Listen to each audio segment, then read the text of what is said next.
올해 종합부동산세 대상자 지난해보다 15만 명 가까이 늘었습니다. 여기저기 불만이 터져나오고 있는데 그런데도 집값 오를 거란 기대도 사라지지 않고 있다고 합니다. 결국 이 종부세 등의 영향으로 얼마나 많은 다주택자들이 집을 내놓을지 이후 집값의 변수가 될 겁니다. 정지주 기자입니다.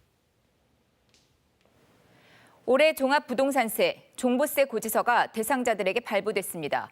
고가의 부동산을 여럿 소유하고 있는 과다 보유 계층에게 높은 세금을 징수하는 거죠. 부동산 가격을 안정시키기 위해서입니다. 그래서 주택의 경우 공시가격 합계가 6억 원, 1주택자는 9억 원이 넘으면 그 대상이 됩니다. 올해 종부세 내야 하는 사람은 74만 4천 명입니다. 지난해보다 14만 9천 명 늘었습니다. 고지 금액도 처음으로 4조 원 넘었습니다. 지난해보다 9천억 원 넘게 늘었습니다. 일단 집값이 크게 올랐죠. 종부세 기준인 공시가격도 집값에 가깝게 올랐기 때문입니다. 서울 마포의 전용 면적 84제곱미터짜리 아파트입니다. 지난해 공시가격이 8억대였습니다. 그런데 올해는 10억 7천이죠. 그래서 올해는 종부세로 31만 원을 내야 합니다. 다른 요인도 더해졌습니다. 기존 대상자들의 납부액도 늘었는데요.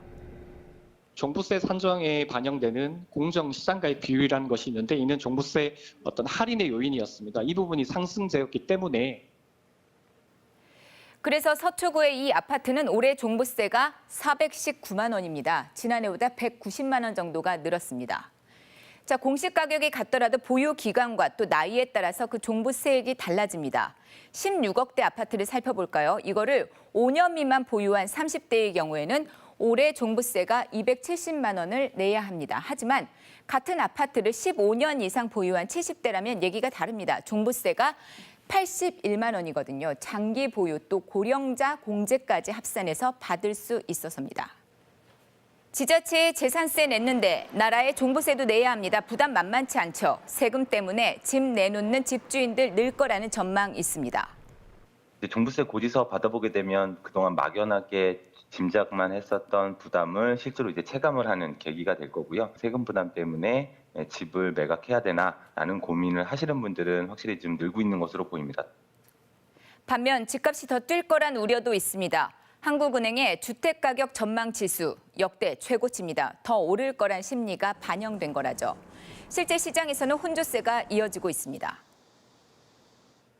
가격은 그 강보세에서 유지되는 상태. 내놓고는 나오지 않는 현상으로 한국에서 진행되는 이번 종부세에 대해서 불만 쏟아집니다. 온라인 커뮤니티에서는 종부세가 2배 늘었다. 이건 세금이 아니라 벌금이다. 이런 글들이 잇따르고 있습니다. 형평에 어긋난다는 불만도 있습니다. 계속된 전세난에 전세값 너무 올랐고 무엇보다 불안했습니다. 자, 그래서 영끌 대출이라 하죠. 영혼까지 끌어모은 대출로 집을 강북에 샀는데요. 이거 어쩌다 보니 종부세 대상이 됐습니다. 반면 20억짜리 강남의 전셋집에 살면서 세금 안 내는 거, 이거 불공평하다는 주장입니다. 실제 국토부의 실거래가 정보 시스템을 보면 강남구나 서초구의 전용 84제곱미터 아파트들 전셋값 20억대에 거래되고 있습니다. 전세입니다. 재산세, 종부세 없습니다. 1주택자들의 불만이 나오는 이유죠. 한편 이번 종부세는 다음 달 15일까지 내야 합니다. 다만 코로나19 여파로 최대 9개월까지 납부 연기를 신청할 수 있습니다. KBS 뉴스 정지주입니다.